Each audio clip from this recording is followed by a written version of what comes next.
Est-ce que Samsung doit avoir peur? Peur de qui? De Honor. Peur de quoi? De ce Honor Magic V6. C'est un smartphone pliable qui veut clairement renverser le géant coréen avec une promesse qui est ultra simple, faire mieux ou au moins aussi bien que Samsung sur absolument chaque point. Meilleure caméra sur papier, plus grosse batterie, design plus fin et plus solide, long suivi logiciel. Franchement, il y a plein de choses qui peuvent inquiéter Samsung, mais en même temps, attention, il ne faut pas tout de suite s'enflammer parce que j'ai aussi quand même quelques réserves. Ce Honor Magic V6 du coup, je l'ai testé et je vous propose de commencer d'abord par tout ce que j'ai bien aimé sur ce smartphone pliable. Premier point, et c'est tout bête, mais la prise en main de ce Magic V6 est franchement très bien soignée. Oui, on a un smartphone pliable, format fold, etc. Mais comme on est toujours un peu sur cette mode des smartphones pliables très fins, ici il ne fait que 4,1 mm quand il est déplié. D'ailleurs, la version blanche de ce V6 fait 4 mm quand il est déplié. Tout ça évidemment sans inclure le bloc photo. Et bien cette épaisseur très réduite, elle permet d'avoir un smartphone une fois replié, très agréable en main. En tout cas, agréable en main pour les personnes qui ne sont pas allergiques aux grands smartphones. Moi par exemple, j'ai un Galaxy S26 Ultra à côté et franchement, il y a match, même si quand même le Magic V6 il est plus étroit. J'ai évoqué brièvement le bloc photo, mais il faut savoir que l'année dernière avec le Magic V5, Honor il nous avait vendu le smartphone pliable le plus fin du monde, mais en fait derrière ils avaient mis un bloc photo énorme qui déséquilibrait carrément la prise en main. Ici sur le Magic V6, ce bloc photo à l'arrière il disparaît pas, mais regardez en termes de protubérance, c'est franchement bien amélioré. Après ça reste Honor, si le bloc photo il sort moins en relief, il est quand même toujours énorme. Il est toujours quand même très grand à l'arrière. On a un gros cercle pour bien vous montrer que ce smartphone, il rigole pas en photo. Notez aussi que ce Magic V6, il vous promet d'être assez robuste parce qu'il est non seulement certifié IP68, ce qui est du coup mieux qu'un Galaxy Z Fold 7 de 2025 qui était IP48, mais en plus de ça, on a aussi une certification IP69. Donc là, c'est une résistance au jet d'eau à forte pression au cas où vous l'oubliez dans la machine. Passons maintenant à la photo et ici on a une fiche technique bien solide avec un capteur principal de 50 mégapixels, on a aussi un ultra grand angle de 50 mégapixels et un téléobjectif x3 de 64 mégapixels. Globalement j'ai bien apprécié ce Magic V6, les clichés sont bien détaillés, la dynamique est plutôt bien gérée, surtout le téléphone il est plutôt bon pour éviter des pièges classiques comme l'aberration chromatique sur certains détails ou aussi le piège du lens flare dans les photos de nuit. Les sources lumineuses sont bien gérées, vous pouvez le voir à l'image. Et finalement il y a un petit détail que je vais retenir en défaut, s'il faut en citer un, c'est le manque de cohérence colorimétrique entre le grand angle et le téléobjectif. Vous le voyez par exemple sur ces photos où le ciel change de couleur, tout simplement. Du coup, il n'y a pas forcément une photo que je trouve intrinsèquement moins bonne, mais on dirait que le smartphone change d'arbitrage colorimétrique selon le capteur. Et ça, c'est un petit peu dommage parce que à côté, je regarde ce que fait iPhone côté Apple. Et ce que les gens aiment bien sur iPhone, par exemple, c'est cette bonne cohérence colorimétrique, quel que soit le capteur photo. Et je trouve ça toujours un petit peu dommage de ne pas retrouver ça plus souvent côté Android sur le haut de gamme. J'ai bien aimé aussi le mode portrait de ce Magic V6. Vous le voyez là en arrière-plan, l'effet de flou, il est bien géré. Et du coup, en contraste, on dirait que moi, le sujet de la photo, je ressors très bien, bien net. Mais si on regarde d'un petit peu plus près, regardez dans ma barbe, ça manque quand même un petit peu de piqué. Ça, c'est un petit peu dommage à ce prix-là. J'ai pas encore évoqué le prix, mais il est costaud, vous allez voir. Petit mot aussi sur les selfies qui globalement sont assez bons. On a deux capteurs de 20 mégapixels, un sur l'écran externe, un sur l'écran interne. Et globalement, j'ai rien de particulier à dire sur la qualité intrinsèque des selfies, mais regardez un petit peu ce qui peut se passer parfois. Sur ce selfie, pour bien m'exposer sans sacrifier l'arrière-plan, le smartphone il a bien boosté les ombres sur ma tête, mais on dirait vraiment juste que ma tête a été ajoutée post-production sur l'image, alors que non, vraiment j'ai pris le selfie tel quel. Maintenant, j'aimerais vous parler de la batterie de ce Magic V6. Et alors du coup, il faut savoir que Honor, eux, ils aiment bien les batteries silicium-carbone. Quand chez Apple, Samsung, Google, on a encore un petit peu peur, on est encore un petit peu timide avec cette technologie, chez Honor, ils en ont rien à foutre, ils y vont à fond. 25% de silicium carbone dans cette batterie et du coup on a une capacité de 6660 mAh. C'est énorme pour un smartphone de 4,1 mm d'épaisseur. Pour vous dire, Honor, ils adorent tellement cette techno que quand vous allez dans les paramètres batterie du smartphone, ils vous le disent, la teneur en silicium de la batterie a augmenté de 25%. Vraiment, il faut que vous le sachiez. Pour rappel, les batteries silicium carbone, il y a une grosse hype dessus parce que, si je résume très vulgairement, ça permet d'avoir une plus grosse capacité avec une batterie moins encombrante. Et là franchement en termes d'autonomie, bah ça y va, hein, le Honor Magic V6 il tient très longtemps. J'ai fait des 2 jours voire des 2 jours et demi avec un usage normal.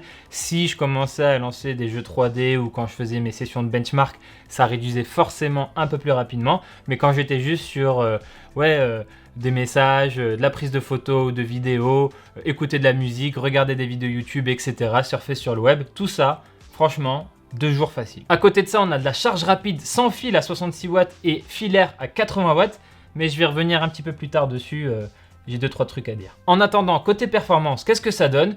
Bon, on fait pas de chichi, hein. Snapdragon 8 Elite Gen 5, la meilleure puce de Qualcomm à l'heure actuelle. Et oui, évidemment, du coup, ça dépote. Mais attention, pour maintenir cette bonne autonomie que j'ai évoquée juste avant, le Magic V6, par défaut, il va faire des choix forts pour préserver l'autonomie et notamment il va brider volontairement la puissance de sa puce. Sur nos tests, on était globalement à 60% sur le mode équilibré par défaut. Selon nos standards, c'est un petit peu faible parce que d'autres smartphones haut de gamme vont beaucoup plus haut, mais il faut savoir quand même que 60% d'un Snapdragon 8 Elite Gen 5, c'est déjà énorme.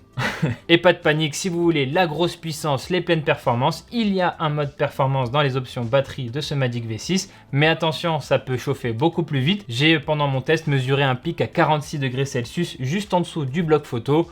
C'est ok, c'est un peu chaud, mais c'est ok et surtout c'était quand même assez localisé. Côté logiciel, on a l'interface Magic OS 10 avec Android 16 et déjà on va pas tourner autour du pot. Honor promet 7 ans de mise à jour aussi bien sur les patchs de sécurité que sur les mises à jour majeures d'Android.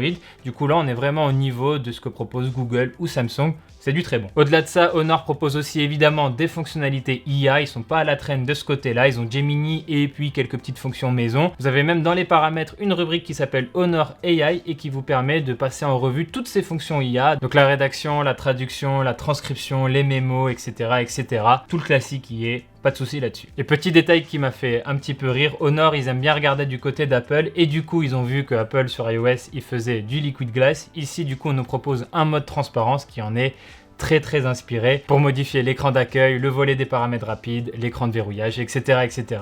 Voilà, inspiration Apple complètement assumée.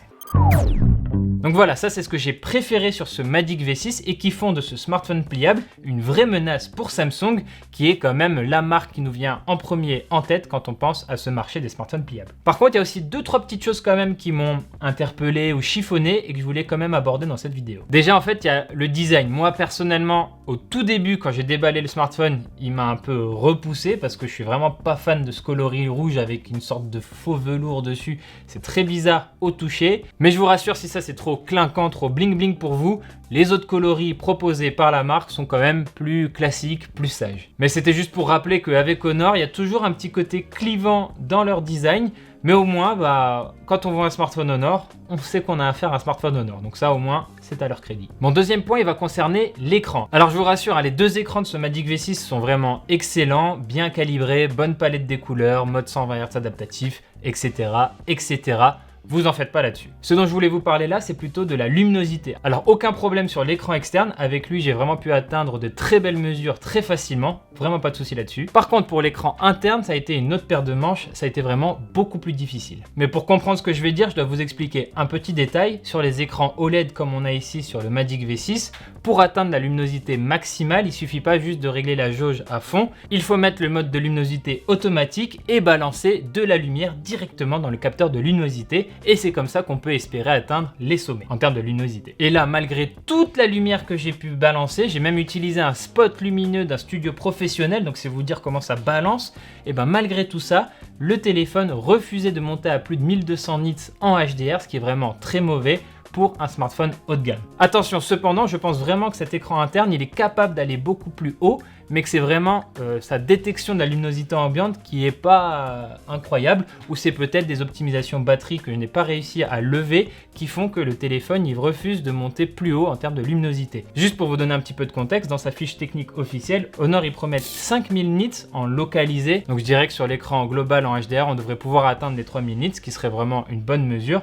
C'est juste que voilà, dans les conditions de test auxquelles j'ai soumis ce smartphone, j'y suis pas arrivé. Tout ça pour dire que attention, quand vous aurez ce Magic V6 déplié à l'extérieur sous une forte quantité de soleil, et ben vous aurez peut-être quelques soucis de lisibilité. Et enfin, le dernier point technique qui va me chafouiner, c'est la charge rapide. Je vous ai évoqué une charge filaire à 80 watts et du coup, nous, pour tester tout ça chez Frandroid, on a un chargeur universel de 120 watts compatible Power Delivery 2, donc normalement il fonctionne avec toutes les marques, tous les smartphones. Et surtout, ce chargeur, il est bien pratique parce qu'il a un petit écran qui indique la puissance de charge en cours. Donc on peut vraiment suivre la puissance de charge en temps réel. Et là, c'était trop bizarre sur ce Magic V6 quand je le branchais avec ce chargeur universel. Et ben, le téléphone m'indiquait charge turbo 80 watts, tout va bien, patati patata.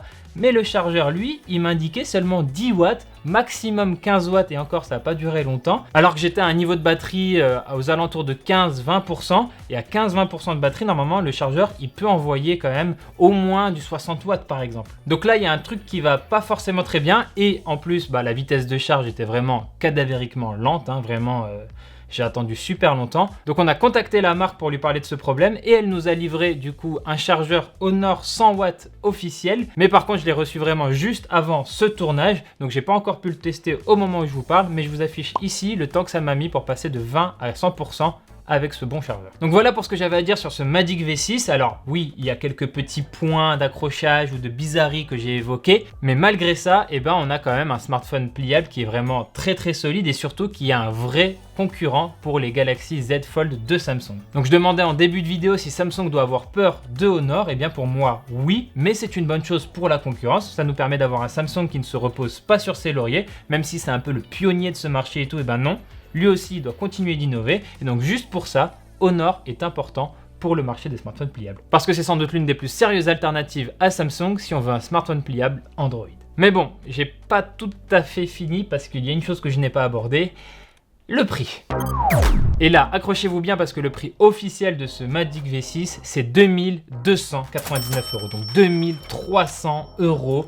Même pour du haut de gamme, même pour du smartphone pliable, c'est quand même énorme. Mais attention, et c'est là où Honor est toujours très malin quand il lance un smartphone, c'est qu'il vous annonce un prix très très haut, mais ensuite ils vous font tellement de réductions qu'ils vous le vendent beaucoup moins cher. Alors qu'est-ce qu'on a ici à l'offre de lancement? On a 600 € de réduction grâce à un coupon et un pack cadeau d'une valeur de 448 € minimum. Donc quand vous achetez le téléphone, vous avez d'autres appareils à côté qui vous sont offerts.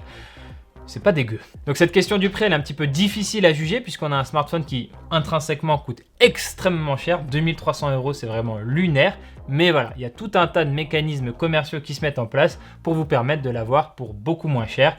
C'est vraiment important à mettre en avant quand même. Surtout, c'est un bon rappel qu'en 2026, beaucoup de nos appareils vont voir leur prix augmenter. Ça devrait être la même chose du côté de Samsung, dont les nouveaux smartphones pliables devraient être annoncés le 22 juillet 2026. Et je vous parle même pas d'Apple où on attend aussi un smartphone pliable avec l'iPhone Ultra. C'est le nom qu'on lui donne pour le moment. Et on a fait une vidéo à ce sujet. Je vous invite à aller la regarder. Voilà, c'est tout pour cette vidéo. Merci de l'avoir regardée jusqu'au bout. N'hésitez pas à vous abonner à la chaîne YouTube de Frandroid et à nous retrouver sur tous les réseaux sociaux. On est partout.